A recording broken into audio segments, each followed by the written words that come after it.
be used to build a house. A hammer could be used to tear a house down. It's the same tool. It's just why are you using it? Professional learning committees are a proven tool if you want to improve your schools and help all kids learn. But we've seen schools and towns and districts misapply it for the wrong reasons. So really what I want to talk about this day is not how do we implement a new program.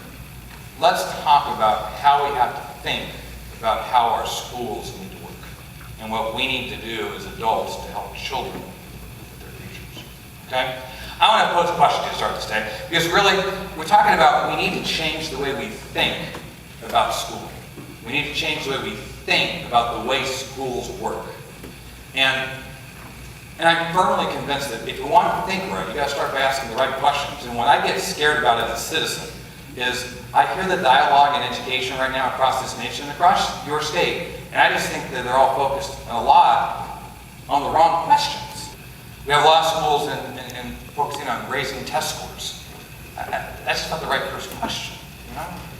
In fact, what is the right first question? What's the right first question for any school and for Bloomington itself? If we want to improve our schools, what should we be asking ourselves? What should guide our thinking? Well, I would propose the right first question is this. What do we want for our children? You know? What do we want for our kids? They didn't build our schools to give a place to give a high-stakes test once a year in this town, did they? And they didn't build schools so teachers have a place to teach everything. We know why schools are built. Schools are here to prepare children to be adults, right? Let's think about that for a second. I want you to turn to the person next to you, and I'm going to ask a question, and I want you to share your answer with the person next to you, okay? Here's the question, but don't start till I say go. Okay, ready? I want you to answer this question. What do you want school to provide your child? I say your child. Son, daughter, niece, nephew, cousin. Picture in your mind's eye that child in your personal life that's so important to you, you would take a bullet for them tomorrow if it meant they'd have a better future. The kind of person that you would jump in front of the train and push them out of the way.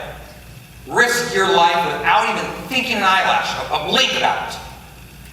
Because that kid's so important to you.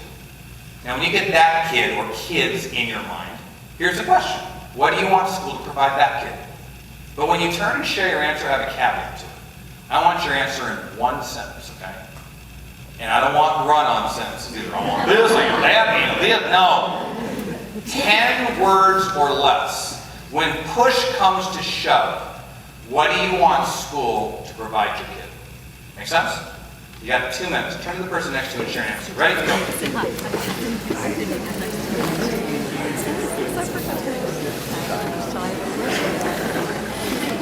And thank you. Now be honest. Be honest. How many of you said this? I just want my child to score proficient or higher on our Indiana State test. It's funny. We laugh because it's so absurd, right? Wouldn't that be crazy to think that's what a parent wants most for their kid? I bet what you just said is more noble than that. I bet what you just said relates not what you want your child to learn this year, it's what you want them to know forever. I bet it's not about success in this grade level, in this subject, in this year. I bet your eyes are on the horizon. It's about the adult you want your child to become, right?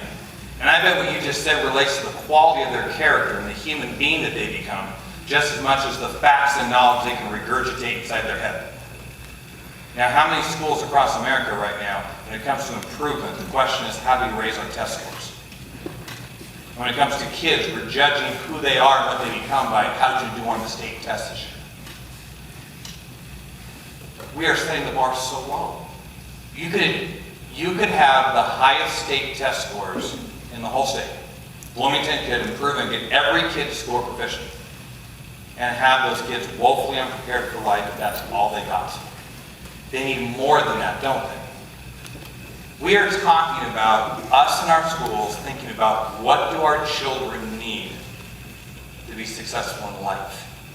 And then how do we give them what they need so when they bridge that childhood to adulthood, they're armed with what they need to be what we hope. You know, because the Lord's blessed my wife and I with a daughter. And if you ask me my answer to that question, I can answer in 2 words. I want my child to have endless possibilities. That's what I want. Because ultimately, what I want for my daughter is this. I just want her to be happy. But I don't think it's the school's job to make my kid happy. Right? But it's schools, she doesn't know what she wants to be right now. Now she's a sophomore in college, and she went out to college. She was going to major in biology and go pre-med. That was before organic chemistry kicked her behind, okay? And now I'm psychology, and we'll see how that goes after the internship this summer, where she gets to do some psychology work. And it might be different when I see you next fall. She doesn't know what she wants to be and what's going to make her happy. But school did their job. Why? She left high school with the skills and knowledge to bridge into trying things. And so now, as her likes and she figures out what she wants to do, she has the skills and knowledge to get there. What's the likelihood a high school dropout's going to have? Endless possibilities. How about a child who can't read? How about they don't have a future? They don't have endless possibilities. If we are here, if we can agree that we are here to meet the moral responsibility we have to our children and provide them the future that we hope for them, then I think our next logical question then is this: what do our kids need?